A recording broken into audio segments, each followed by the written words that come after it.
Today I'm going to teach you how to build muscle without gaining unnecessary weight.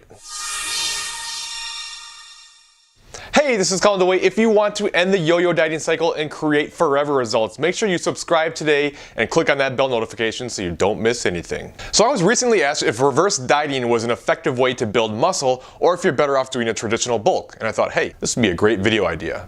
So I want to talk about what I recommend for an actual building phase versus just a reverse diet to try to improve metabolism, and also the difference between that and an actual traditional bulking phase. But stick around to the end of the video because I'm going to tell you exactly how fast you should increase calories and how fast you should gain weight, depending upon if you want to build muscle as optimally as possible or stay as lean as possible. So personally, I do recommend going through a reverse diet even if you're trying to build muscle. Because even though it's true, to most effectively build muscle, you do have to be in a calorie surplus. You don't need to be in a large surplus to do this. A surplus meaning eat more calories than you burn. Just because a small surplus builds muscle doesn't mean a huge surplus builds more muscle. In fact, eating in a large surplus probably won't build any more muscle than a small surplus will, but you will store a lot more body fat that you just have to take off down the road later. And because of that, this is why I typically recommend going into a reverse diet even if you want to build muscle rather than drastically increasing your calories. Especially if you're coming straight from a cutting phase, your metabolism is going to be suppressed anyway, so you want to give your body time and your metabolism time to get into a better spot before you start throwing a bunch of calories at it. Remember, after a dieting phase, your body is primed to store body fat at a rapid rate if you aren't careful. Now, if you're a subscriber, make sure you keep watching because I'm going to give you all the specifics soon.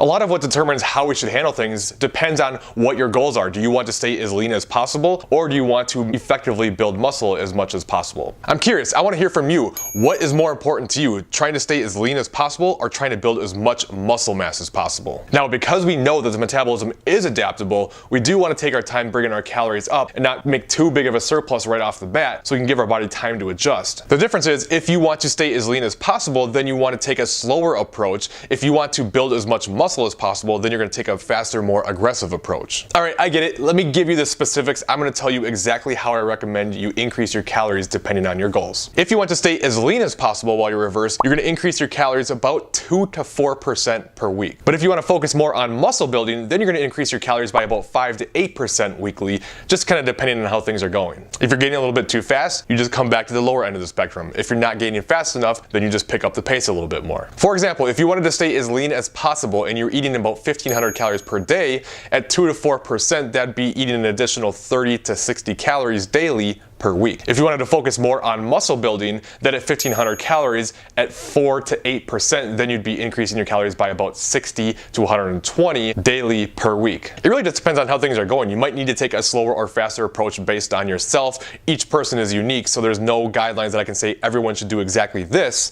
And you also have to keep in mind that this is not something you're going to be able to do forever. Eventually, you'll get to a point where you can't keep increasing calories all the time or you'll just gain way too much weight. So once you get to that point, then you kind of draw back and just kind of hold those calories as long as your body's gaining at the appropriate rate that you want. So you do have to pay attention to how fast you're gaining weight, but don't worry, I'm going to tell you exactly how fast you should gain depending on your goals. By the way, this is for someone who is experienced with strength training, so if you are new to it, you're in that kind of magic window where early on you can see really good results in both body fat loss and muscle increase at the same time. For those of us who have been lifting a while, that pretty much no longer becomes possible.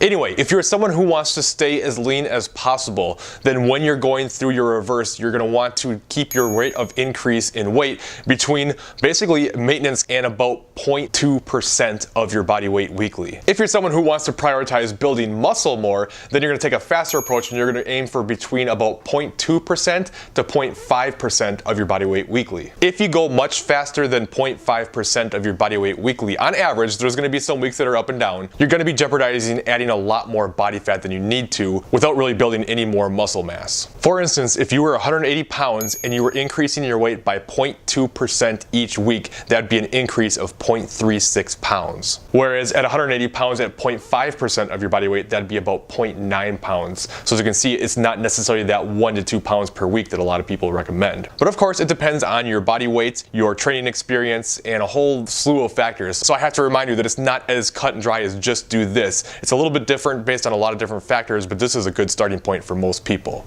Now do this. Once your building phase is over and you're going back to cut again, you need to decide if a slower approach or a faster approach is better for you. Lucky for you, I've covered this exact topic. Make sure you check out this video next so you know. And if you enjoyed this video and you thought it would be helpful for somebody else, please share it with others. And I'll see you at the other video.